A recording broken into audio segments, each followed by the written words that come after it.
কার কাছে বলিব আমার দুঃখের কথা? স্বপ্ন ভাঙা কত কঠিন, পাই না পূর্ণতা।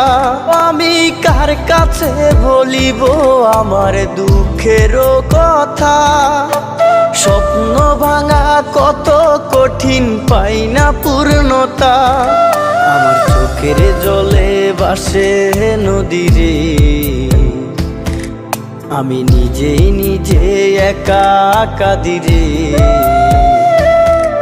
আমি নিজেই নিজে একা হাসি রে। আমায় দেখলে সবাই পাগল বলে রে। ওরে আমার মাটির পুতুলের